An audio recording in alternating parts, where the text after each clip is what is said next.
Viewers, आप सबका बहुत बहुत स्वागत है हमारे educational based YouTube channel the learning buffet में। आज हम फ्रंट एंड बेसिक्स की शुरुआत करेंगे। तो फ्रंट एंड के तीन इंपॉर्टेंट जो पार्ट हैं वो है HTML, CSS और जावास्क्रिप्ट। अब हमारा ऑब्जेक्टिव क्या है कि हम सबसे पहले ये समझेंगे कि फ्रंट एंड और बैक एंड में डिफरेंस क्या है, और हम ये समझेंगे कि HTML, CSS और जावास्क्रिप्ट का रोल क्या होता है एक वेबसाइट पर। अब अगर हम फ्रंट एंड और बैक एंड की बात करें तो आप ये राइट साइड देख सकते हैं ग्लेशियर की इमेज। अब ग्लेशियर की क्वालिटी क्या होती है कि वो जो आगे से दिख रहा होता है वैसा पूरा होता नहीं, हमें उसकी डेप्थ या फिर हमें उसकी हाइट, क्या वो सबमर्ज है वाटर में, वो हमें पता नहीं होती है। वैसे ही जो आपको ऊपर वाला पार्ट जो ग्लेशियर का दिखता है उसका फ्रंट एंड मान लीजिए, और जो नीचे वाला पार्ट है ग्लेशियर का जो हमें विजिबल नहीं होता है, जो कि विजिबल एक सिर्फ डेवलपर को होता है, वो बैक एंड का एक पार्ट होता है एक वेबसाइट का। तो हमारा जो फ्रंट एंड होता है जिससे हम इंटरेक्ट करते हैं, जैसे मान लीजिए आप फेसबुक में अपना लॉगिन करते हैं तो जो लॉगिन होती है, जो बटन होती है, वो जिस चीज़ से हम इंटरेक्ट कर रहे हैं वो पूरा फ्रंट एंड है। और बैक एंड में जो काम हो रहा है, जो डेटाबेस सर्वर साइड में काम हो रहा है, वो सब हमें नहीं पता चलता है।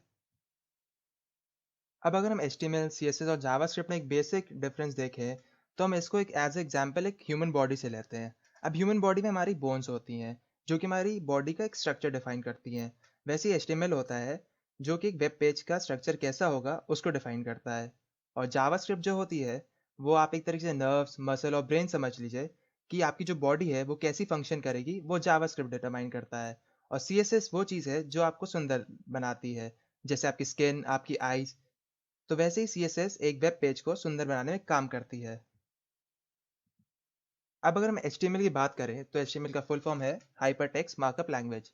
अब ये जो होता है वो डिफाइन करता है एक स्ट्रक्चर का वेब पेज। अब जैसे आप फेसबुक में आपको आपके फीड में अलग अलग इमेजेस देखते हैं, तो जो अब इमेजेस हैं वो सब कहाँ से आई हैं, वो इमेज SRC टैग से होती हैं, बट वो मैं आपको बाद में बताऊँगा। तो एक मान लीजिए इमेज इधर कर दी, हमने एक फॉर्म भर दिया, लॉगिन का जो फॉर्म होता है, और इसको हमें और HTML को हम the nouns of web page भी बोला। दिस इज़ यानी कैस्केडिंग स्टाइल शीट, जो कि एक स्टाइल डिफाइन करती है HTML की। जैसे अब मान लीजिए आपको ऑल टेक्स्ट को पर्पल बनाना है।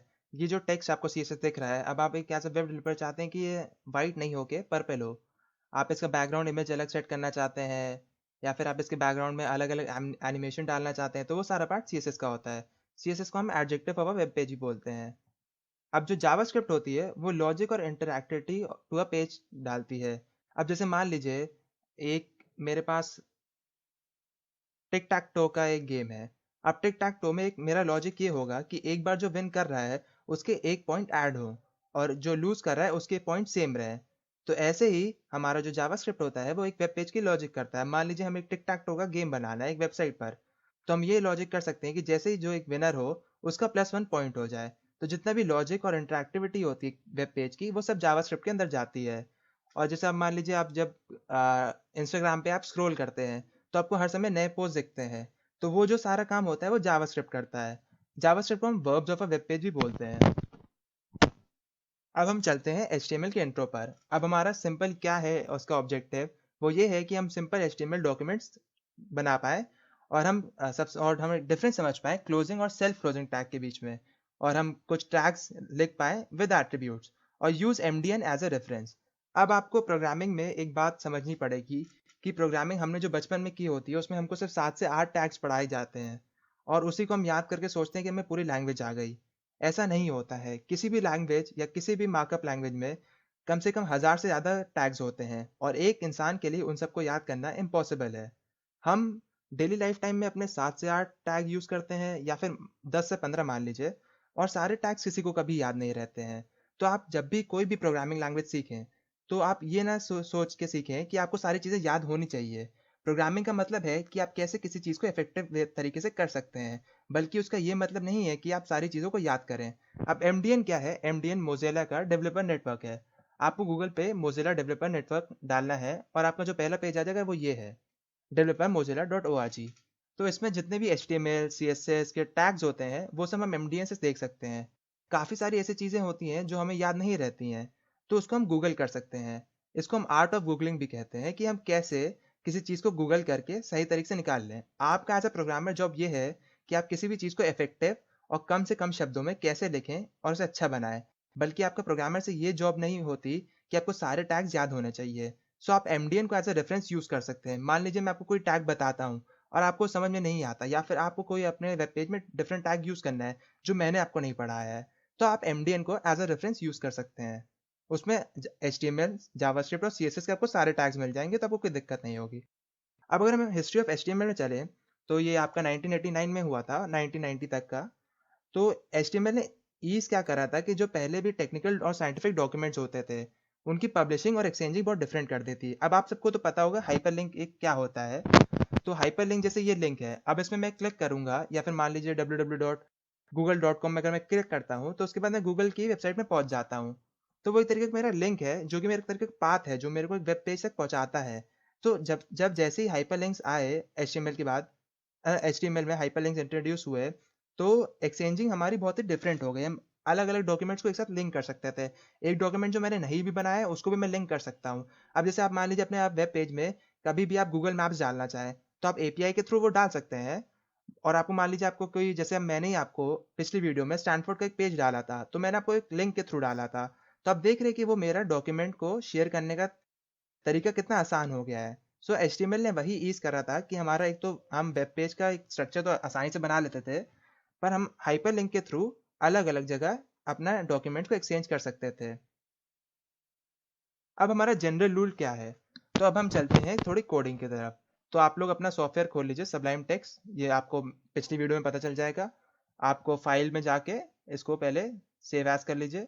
और जो एचटीएमएल की जितनी भी फाइल्स होती हैं, उनका जो एक्सटेंशन होता है, एक्सटेंशन मतलब कि आप कौन सी फाइल को सेव कर रहे हैं। आप पीडीएफ के थ्रू सेव कर सकते हैं, जेपीजी जो भी होता है, पर हम एचटीएमएल के लिए डॉट एचटीएम या डॉट एचटीएमएल यूज करेंगे। अब इसको मैं कर दीजिए प्रोजेक्ट, में इसको एज अ प्रोजेक्ट नाम दे रहा हूँ, प्रोजेक्ट 1.html।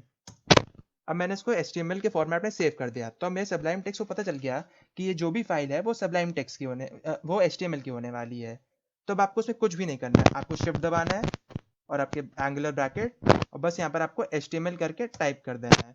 ये पूरा सिंटैक्स आपका doc type HTML head title, ये सब आपको लिखने की जरूरत नहीं है, क्योंकि ये सारा जो है वो सबलाइम टेक्स्ट अपने आप ही समझ जाता है। सबलाइम टेक्स्ट में यही ईज है नोटपैड के कंपैरिजन में, कि इसमें आपको सारे टैग्स याद करने नहीं पड़ते। अब जैसे मान लीजिए मैं यहाँ पर बॉडी में जाके अपना, मैं यहाँ पर कोई भी टैग एच से करता हूँ, तो मेरे को एच के जितने भी टैग्स हैं वो सब आ जाते हैं, तो मेरे को काफ़ी आसानी होती है इस चीज़ को प्रोग्रामिंग करने में।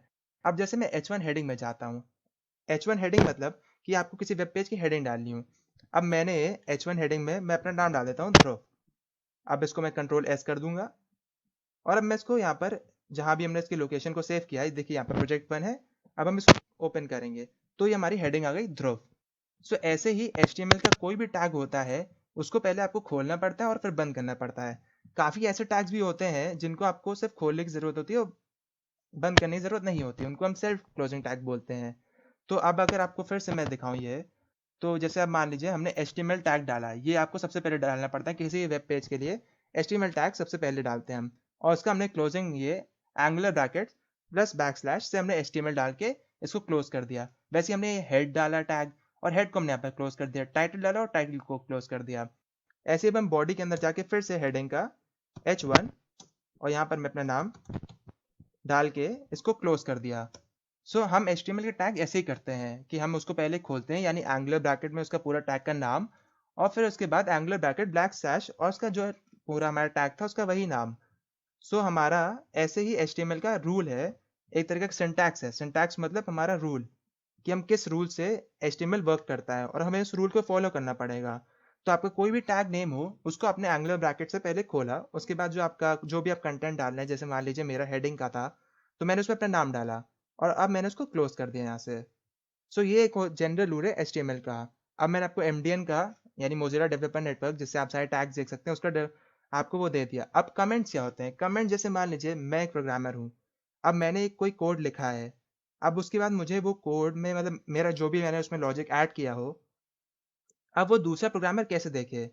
अब मैं उसको किसी तरीके का एक मैसेज छोड़ जाऊं, ताकि उसको समझ में आ जाए कि मैंने उस जगह पर क्या किया है। उसके लिए हम कमेंट्स यूज करते हैं। कमेंट्स में क्या होता है कि कमेंट्स में वो चीज़ सिर्फ हमें दिखती है, यानी जो डेवलपर होता है सिर्फ उसको दिखेगा कमेंट। कमेंट हमारा कोड में कंपाइल कभी नहीं होता है। हमने यहाँ से इसका सिंटैक्स उठाया। आप चाहें तो इसको सिंटैक्स का सिंपल इसका सिंटैक्स है, और यहाँ पर मैंने इसका सिंटैक्स जाके पेस्ट कर दिया, ठीक है। अब मैंने इसको this is as a comment, अब यहाँ पर मैं कुछ भी डाल सकता हूँ। ये इस कमेंट करने का एक वो रूल है कि आपको एक्सक्लेमेशन मार्क, उसके बाद फिर आपका ये पूरा सिंटैक्स, और आप यहाँ पर कुछ भी डाल दीजिए। ये सिर्फ डेवलपर को दिखेगा, यानी ये मेरी स्क्रीन पे दिखेगा। अब अगर मैं इसको अपने वेब पेज पे खोलूँ तो ये बाकियों को नहीं दिखेगा। जैसे कि आप देख सकते हैं यहाँ पर सिर्फ ध्रुव आ रहा है, जो हेडिंग थी, जो मैं चाहता था कि सबको विजिबल हो, वही विजिबल है। पर कमेंट जो है मेरे, वो विजिबल नहीं है। कमेंट एक दूसरे को information developer to developer share करने में काफ़ी आसानी रहती है। आप अपने कोड के लिए आसानी से आपको चीज़ें याद रह सकती हैं कि मान लीजिए आपने यहाँ पर कौन सी हेडिंग लिखी थी, या फिर आपने यहाँ पर लॉजिक क्या ऐड किया था, तो आप उसके लिए कमेंट्स को यूज़ कर सकते हैं। कमेंट्स बहुत ही यूज़फुल होते हैं प्रोग्रामिंग लैंग्वेजेस में। और हम आगे चल के जब जावास्क्रिप्ट और जब हम बहुत बड़ी बड़ी वेबसाइट्स बनाएंगे, उसके लिए आपको बहुत यूज़फुल रहेगा। यहाँ पर इतना ज़्यादा यूज़फुल नहीं है, क्योंकि यहाँ पर हमने मुश्किल से 12 लाइन का लिखा है, उसमें से भी हमारा 5-6 लाइन का सबलाइन टेक्स्ट ने खुद ही लिख दिया था। तो अब अगर आपको ये सारे टैग्स हैं, जैसे doc type, HTML, head title, head body, ये सब मैं आपको अगली वीडियो में एक्सप्लेन करूंगा। लेकिन आपके लिए एक होमवर्क है कि आप इन सारे टैग्स को MDN में जाके एक बार पढ़ें खुद से। MDN मैंने आपको बताया था, आपको MDN में MDN टाइप करना है गूगल पे, और यहाँ पर आप HTML में जाइएगा, और यहाँ पर आपको जो भी टैग यूज़ करना हो, जैसे मान लीजिए डॉक टाइप आपको करना है, तो आपको सिर्फ डॉक टाइप सर्च कर देना है, और डॉक टाइप यहाँ पर आ जाएगा। उस टैग के बारे में आप पढ़िए। आपका एक तरीके का असाइनमेंट है छोटा सा। जितने भी हमने यहाँ पर टैग्स यूज़ किए हैं, उनके बारे में आप सब एक बार पढ़िए। और जब आप एक बार पढ़ लेंगे, मैं आपको अगली वीडियो में एक्सप्लेन करूंगा ही, पर मैं चाहता हूँ कि आप गूगल भी करना चीज़ें सीखें साथ साथ, क्योंकि वो बहुत ही ज़्यादा ज़रूरी है। तो आप doc type, HTML, head title क्या क्या करते हैं, वो सब आप सारी चीज़ें पढ़िए, और कमेंट सेक्शन में लिख के मुझे बताइए, और मैं उसको चेक करूंगा। अगर मुझे आपकी चीज़ें सही लगती हैं तो मैं आपको लाइक करूंगा, अगर नहीं लगती हैं तब उसको फिर से पढ़ने की कोशिश करिए। अगर आपको नहीं समझ में आता है तो मैं आपको अगली वीडियो में एक्सप्लेन करूंगा। आज की वीडियो के लिए हम बस इतना ही रखते हैं। अगर आपको वीडियो पसंद आई हो तो आप लाइक कर दिएगा, और अगर आपको ये नॉलेज लोगों को शेयर करनी है तो आप शेयर कर सकते हैं। और हमारे साथ जुड़े रहने के लिए आप हमें सब्सक्राइब कर दीजिए, ताकि हम जो भी वीडियो डालें उसके बारे में आपको तुरंत पता चल जाए। और आप बेल आइकन भी दबा सकते हैं, आपके पास नोटिफिकेशन आ जाएगी। तब तक के लिए मैं आपसे मिलता हूँ कल। तब तक मैं आपसे मिलूंगा नेक्स्ट वीडियो में। तब तक के लिए बाय बाय। जय हिंद।